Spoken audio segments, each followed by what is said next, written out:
Olá, meus irmãos, que alegria tenho estar com vocês e com os amigos que nos acompanham e poder convidá-los para ouvir a palavra do Senhor e cultuá-lo nos nossos lares ou onde pudermos ouvir. E que o nosso coração, irmãos, esteja preparado para receber e viver a palavra do Senhor. Eu trouxe para os irmãos um versículo que está em Salmos 95, 1 e 2. São dois versículos. Vamos à presença dele com ações de graça. Vamos aclamá-lo com cânticos de louvor. Um culto maravilhoso a todos e que Deus nos abençoe.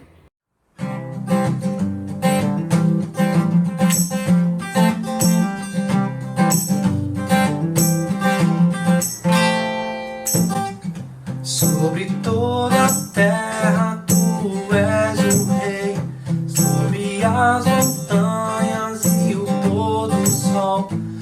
Uma coisa só, meu desejo é: vem reinar em mim, Senhor.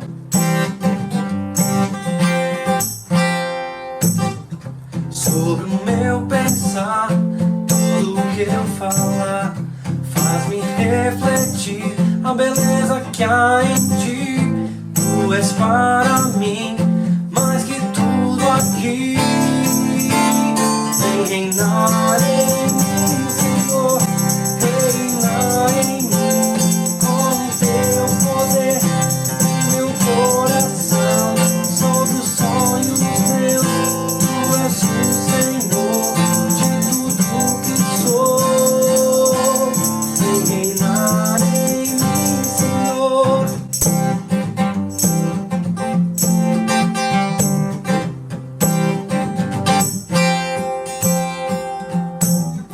Sobre o meu pensar, tudo que eu falar, faz-me refletir a beleza que há em ti. Tu és para mim mais que tudo aqui.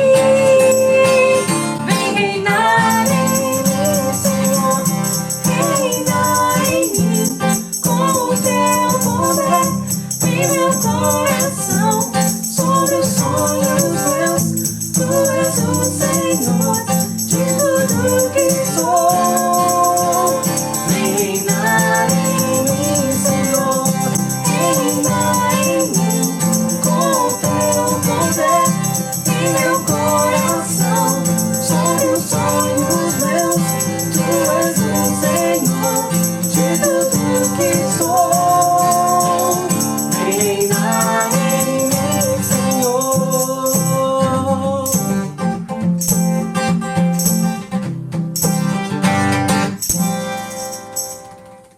Bom dia, irmãos da Igreja Batista Moriá. Espero que todos estejam bem. Vamos à nossa devocional nesta manhã. Escolhi o Salmo 41, os 3 primeiros versículos para a nossa meditação. Esse salmo ele fala do cuidado de Deus para com os pobres, que diz assim: bem-aventurado é aquele que atende ao pobre. O Senhor o livrará no dia do mal.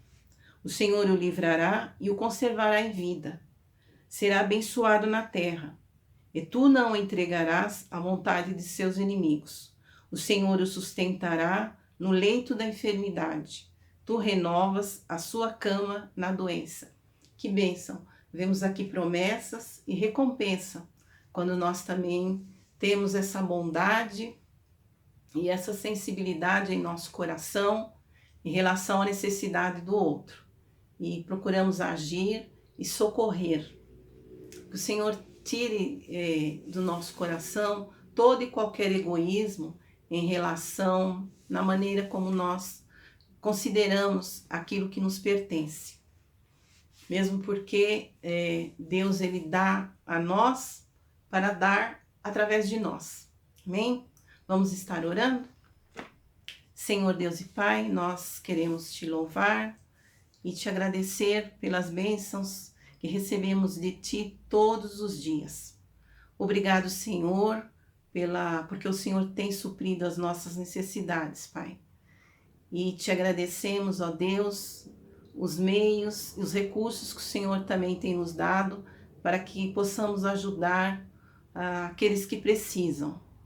Pedimos que o Senhor nos ajude a nos assemelharmos a Ti, na Tua bondade em relação aos necessitados. Que o Senhor aumente em nosso coração a bondade e a sensibilidade em relação às necessidades de outros. Muito obrigado, Senhor, por tudo que o Senhor tem feito por nós. Muito obrigado, Pai. Nós somos gratos a Ti pela Tua proteção, pelo Teu cuidado. E que o Senhor continue abençoando a Tua igreja grandemente, suprindo também as necessidades daqueles que estão passando alguma necessidade por falta de emprego. Que o Senhor esteja suprindo. Obrigado também pela Tua igreja que tem ajudado, que não tem negligenciado, que tem cooperado também em estar ajudando aquele que está em necessidade. Fica conosco, Senhor, e esta é a nossa oração que nós a fazemos, em nome de Jesus, pedindo perdão pelos nossos pecados. Amém.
Boa noite, queridos irmãos da Igreja Evangélica Batista Moriá. Boa noite também aos amigos e a todos aqueles que assistem conosco aos nossos cultos online. Que a graça de Deus esteja sobre todos vós, a misericórdia do Senhor alcance a todos os corações. Vamos ler a palavra do Senhor, escolhida para hoje. Irmãos, se alguém for surpreendido em alguma falta, vós, que sois espirituais, corrigi-o com o espírito de brandura e guarda-te para que não sejas também tentado. Levai as cargas uns dos outros, e assim cumprireis a lei de Cristo. Porque, se alguém julga ser alguma coisa, não sendo nada, a si mesmo se engana. Mas prove cada um seu labor, e então terá motivo de gloriar-se unicamente em si, e não no outro. Porque cada um levará o seu próprio fardo.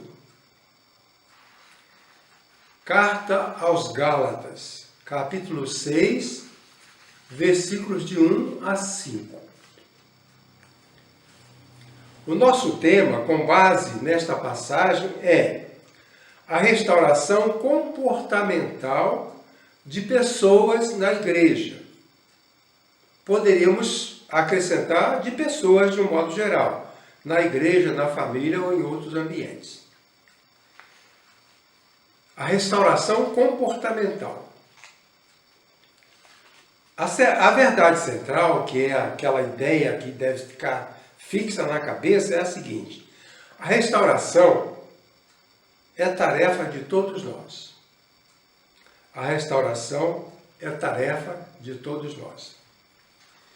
Prosseguindo, em todos os grupos humanos, seja num time de futebol, uma família ou uma igreja, a convivência saudável exige a adaptação a um padrão de comportamento proposto. Adaptação a um padrão de comportamento proposto.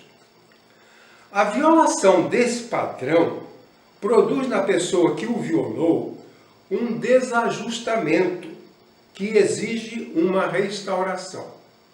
A violação desse padrão produz na pessoa que o violou um desajustamento que exige uma restauração. O apóstolo Paulo encarregou a igreja de promover a restauração das pessoas que caíssem em alguma falta, isto é, aqueles que inadvertidamente se desviam do padrão exigido. Vamos analisar o que é preciso para restaurar pessoas.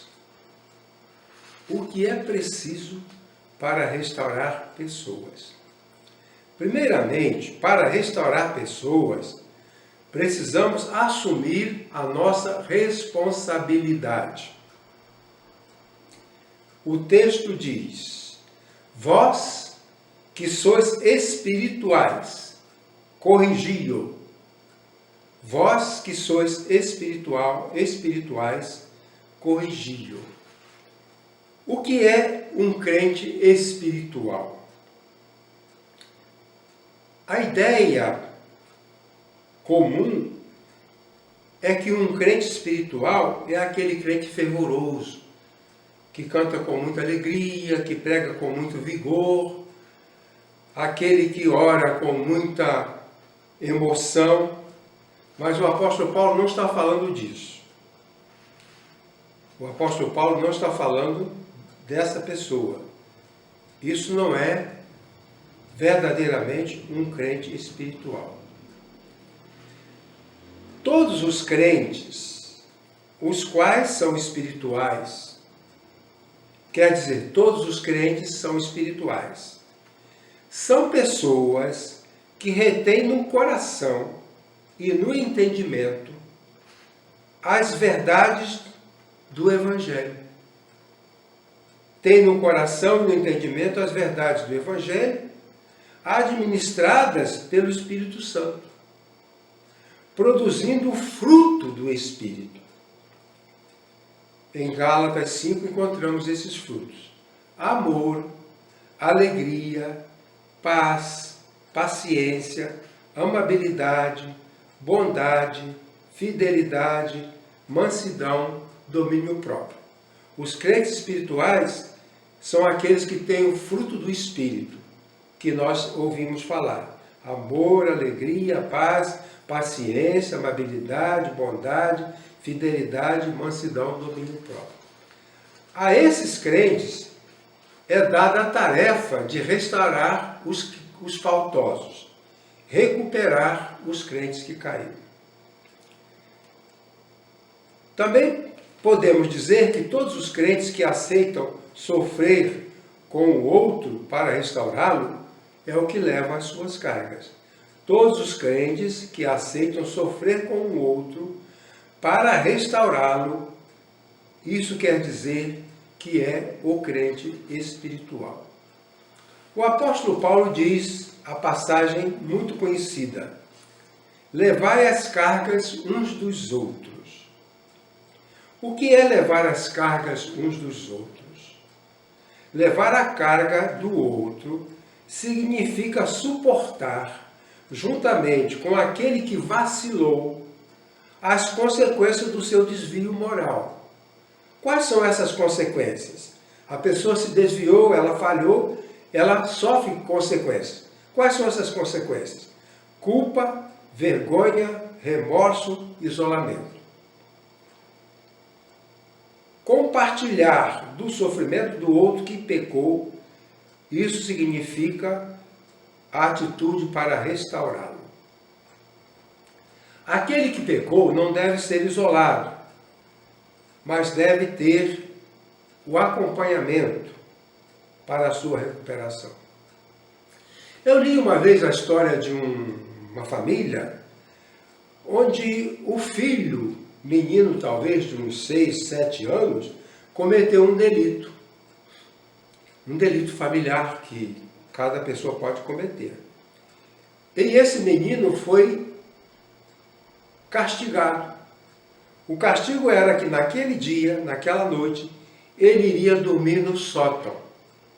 Em vez de dormir no seu quarto, na sua cama, ele foi castigado a dormir no sótão. Na hora de dormir, ele pegou seu cobertorzinho e foi dormir no sótão. Ele está sendo punido, está sendo castigado. Ele está levando a carga do seu erro. O pai ficou pensando no seu filho lá no sótão.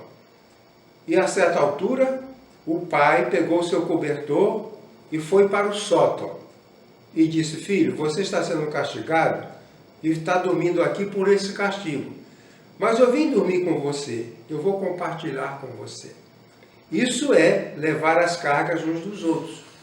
A pessoa errou, sofre as consequências, mas nós não desprezamos a pessoa na sua culpa, na sua vergonha, no seu remorso, no seu isolamento. A segunda maneira de restaurar pessoas se expressa da seguinte forma: para restaurar pessoas, precisamos avaliar a nossa própria condição. O apóstolo Paulo diz: guarda-te para que não sejas também tentado. O que se depreende aqui é que qualquer pessoa pode cair. Qualquer pessoa pode errar. E quando nós somos instados a corrigir ou a recuperar alguém, nós devemos também nos avaliar. Guarda-te para que não sejas também tentado. Ele diz: se alguém julga ser alguma coisa, não sendo nada, a si mesmo se engana. Isso quer dizer que um pecador só pode restaurar outro pecador se reconhece os seus próprios pecados. A obra de restauração do outro implica em que aquele que vai restaurar vai procurar avaliar a sua própria vida para que ele descubra como é que está o seu ser, como é que está o seu coração. 2 comentários sobre este assunto. Primeiro, nós precisamos ser vigilantes em relação a nós mesmos. O apóstolo Paulo diz: guarda-te. Essa expressão guarda-te vem de uma palavra que significa exame minucioso. O que o apóstolo Paulo espera é que cada um se examine minuciosamente, não apenas em uma área. Às vezes uma pessoa acha que ela entrega os dízimos e ela se avalia somente nesta área, mas ela não se avalia, por exemplo, no falar mal do próximo. Então ele precisa cuidar-se em todas as áreas da sua vida. Nós precisamos nos cuidar em todas as áreas da nossa vida, em todo tipo de comportamento. É um exame minucioso. O outro comentário é que nós precisamos reconhecer que não somos nada em termos de justiça. O apóstolo Paulo diz, aquele que acha que é alguma coisa e não é nada, está enganado. Então, em termos de justiça, nós precisamos reconhecer que nós não somos nada. Já falei para os irmãos sobre um evento que aconteceu aqui em São Paulo, num congresso para jovens, e um preletor falava para centenas de jovens.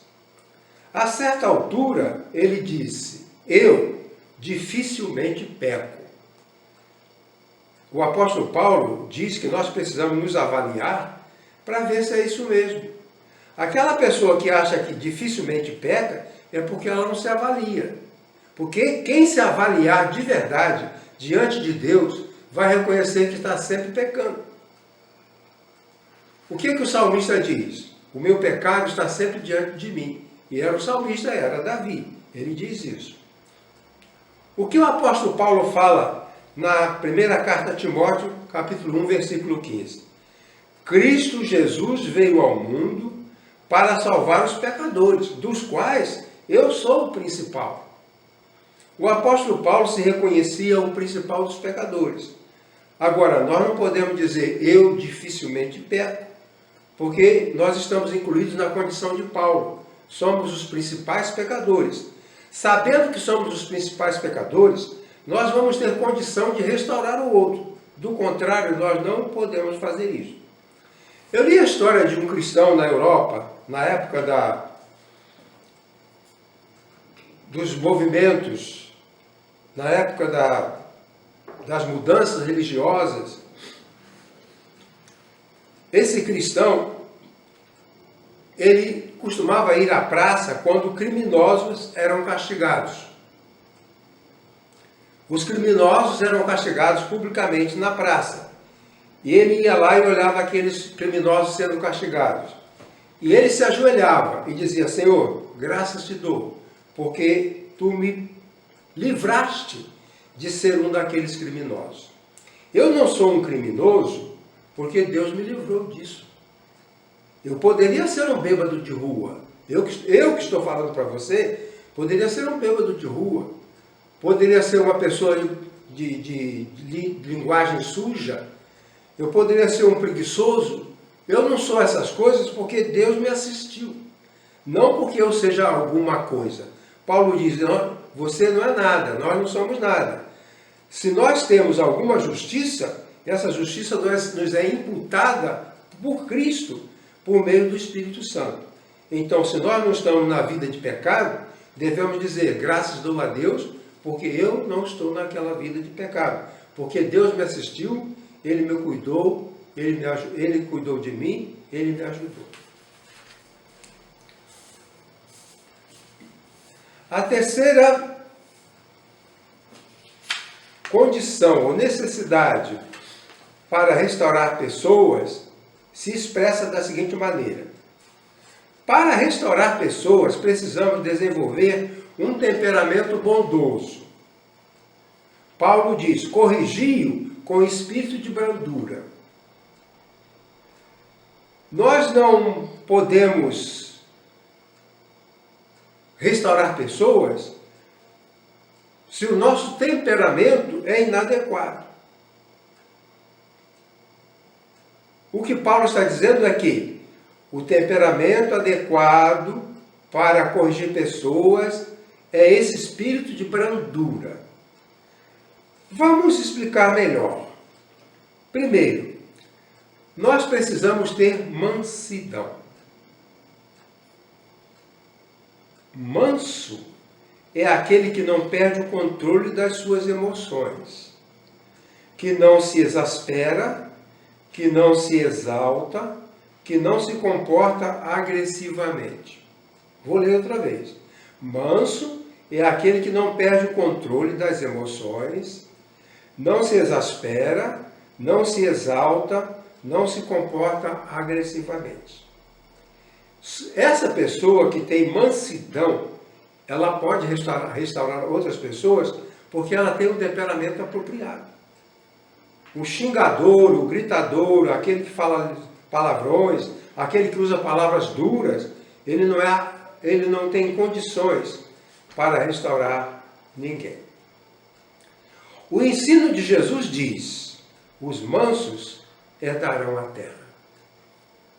Se eu não tenho mansidão, eu vou precisar buscar, porque Jesus falou para os seus discípulos: os mansos herdarão a terra. Quer dizer, os mansos serão bem-sucedidos. Para sermos bem-sucedidos em cuidar de pessoas, seja um pai, seja uma mãe, seja um avô, uma avó, seja um professor, uma professora, para restaurar pessoas precisa ter essa mansidão, essa capacidade de suportar as pressões sem ficar em desespero e sem se tornar agressivo. Então Jesus diz: os mansos herdarão a terra, quer dizer, eles serão bem-sucedidos. Uma pessoa que tem mansidão, ela vai restaurar outra pessoa e ela vai ser bem-sucedida, porque ela tem mansidão. Às vezes na família, a esposa comete um deslize. O marido, às vezes, quer corrigi-la, mas ele quer corrigir com agressividade, gritando, falando palavras duras, ele não consegue. Às vezes é o contrário, o marido erra e a mulher quer corrigir o seu erro com palavras duras. É preciso mansidão para corrigir. O que Jesus falou? Sou manso e humilde de coração. Nós precisamos fazer um exercício para alcançar a mansidão. Precisamos aprender no dia a dia, orar, buscar sabedoria, para que quando precisarmos restaurar um filho, nós façamos isso com mansidão. Quando precisarmos restaurar um amigo, um irmão da igreja, possamos fazer isso com mansidão. Paulo fala: corrigi-o com espírito de brandura. Frequentemente nós sabemos de pessoas nas igrejas, diáconos e líderes, que são brutos, são grosseiros. É comum acontecer isso. E isso impede a pessoa de restaurar o faltoso, porque não tem a mansidão. E o outro comentário sobre este tópico é que nós precisamos praticar a solidariedade. Levai as cargas uns dos outros, e assim cumprireis a lei de Cristo. Essa passagem é muito mencionada. Levai as cargas uns dos outros. O que significa isso? Significa compartilhar a dor, a carga consequente à falta que alguém cometeu. Então, uma pessoa cometeu uma falta, ela é carregada de dor, de culpa, de remorso. Ela tem uma carga da sua falta. E nós vamos restaurá-la sendo solidários, estando com ela naquele sofrimento. Levai as cargas uns dos outros. É a carga da sua dor, é a carga do seu sofrer, porque errou, porque falhou. Iracema e eu, uma vez, fomos a Santa Catarina fazer um trabalho de preleções. Fomos fazer umas palestras. A igreja tinha suas reuniões e num certo dia havia uma reunião e nessa reunião estava incluído o castigo de uma pessoa. Então, nessa reunião haveria um momento quando uma pessoa seria castigada por falha, porque errou. O líder do grupo, o líder daquela comunidade, chamou à frente aquela pessoa que tinha cometido o erro. A pessoa foi à frente. E naquele momento, todos viraram as costas para aquela pessoa. Todos viraram as costas para aquela pessoa. A pessoa ficou lá na frente, juntamente com aquele acusador, e toda a igreja não olhando para outro lado, ninguém olhou para ele. E o pastor, o líder, leu a sentença da sua acusação. E um irmão, uma outra pessoa veio, pegou aquele acusado pelo braço e o levou, o retirou da igreja e ele foi expulso. Se nós expulsamos as pessoas, nós não podemos restaurá-las. Houve uma situação no meu ministério quando uma pessoa cometeu um delito gravíssimo. E alguns irmãos disseram, esse irmão não pode ser membro da igreja, ele tem que ser expulso da igreja. E eu falei assim, enquanto ele for membro da igreja, eu tenho autoridade sobre ele. Se eu o expulso, eu não tenho autoridade sobre ele. Então ele vai ser mantido membro da igreja e eu vou exercer a minha autoridade sobre ele e ele vai aceitar a minha autoridade e vai se corrigir. O que ele cometeu era uma coisa, um delito grave, que realmente a igreja não suportava, não suportaria. Muitas pessoas não suportariam. E eu trabalhei com ele e o restaurei. Ele abandonou tudo que estava fazendo de errado e se recuperou. Salvou a sua esposa, salvou sua família e salvou a sua vida cristã. Se nós expulsamos a pessoa, nós perdemos a autoridade para recuperá-la. O quarto enunciado se manifesta da seguinte maneira. Para restaurar pessoas, precisamos ter capacitação. Precisamos ter capacitação. 3 comentários.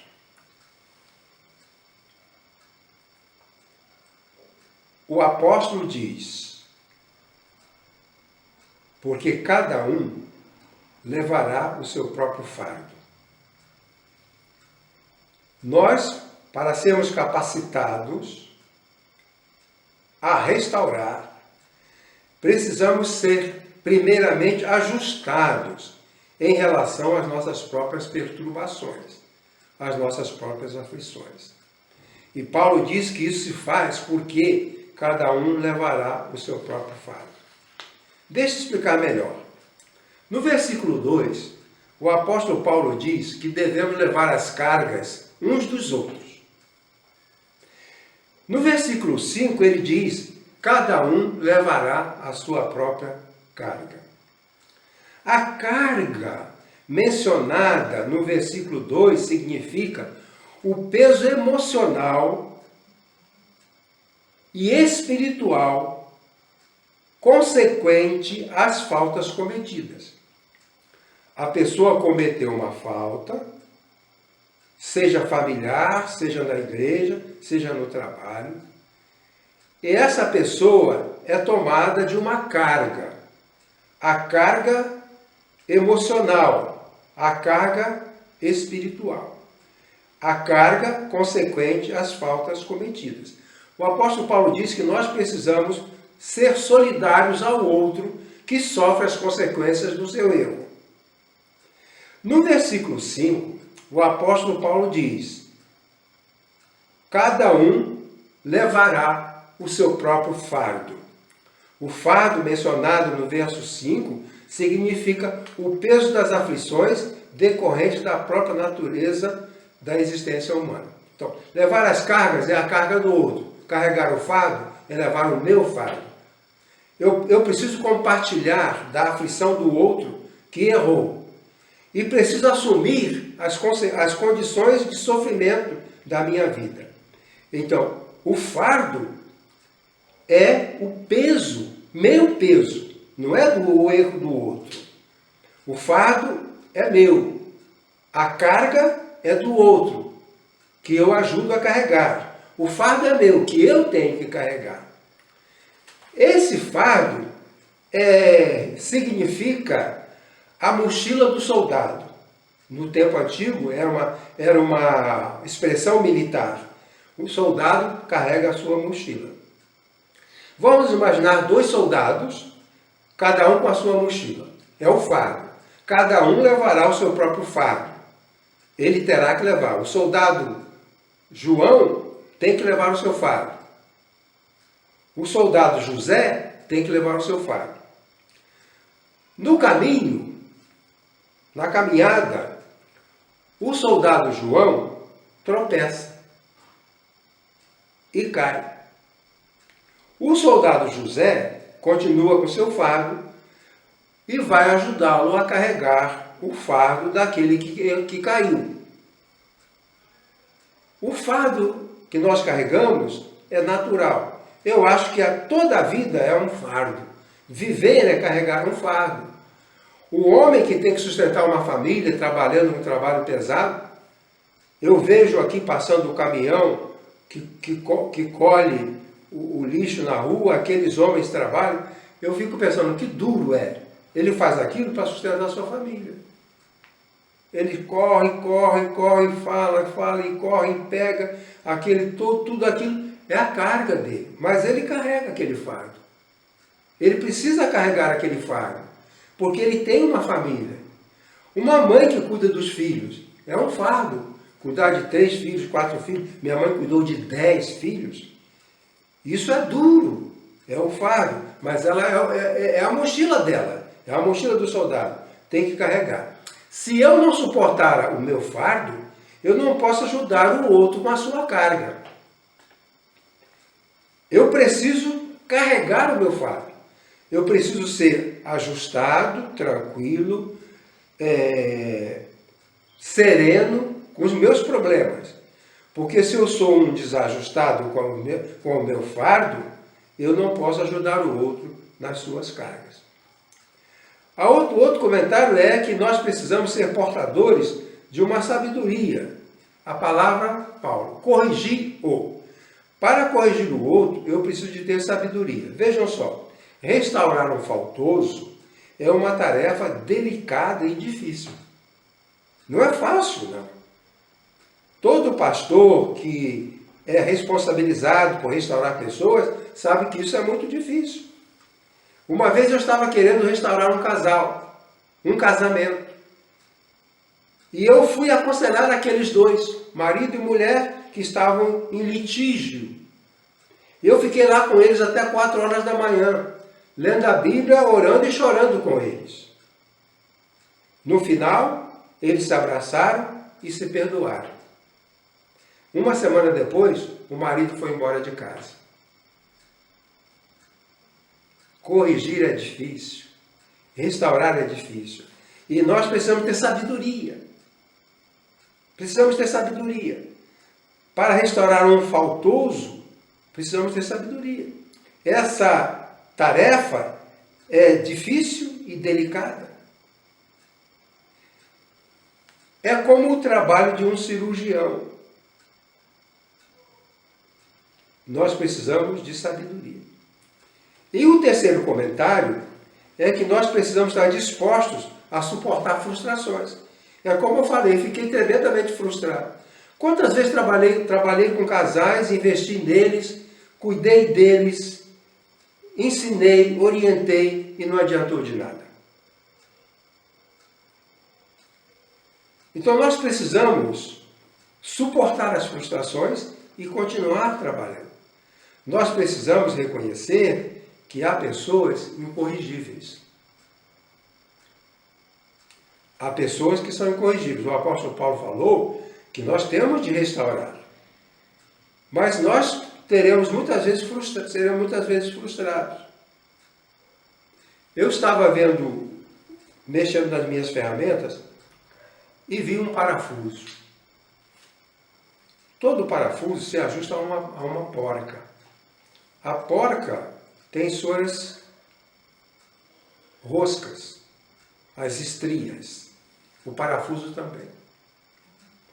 Se o parafuso estiver intacto e a porca estiver intacta, um se ajusta ao outro e dá um aperto. Mas eu estava vendo um parafuso cujas roscas estavam desgastadas. Então não dá aperto. Alguns crentes são assim, um parafuso com as roscas espanadas e não ajusta. Eu acho que há maridos assim, né? Não ajusta.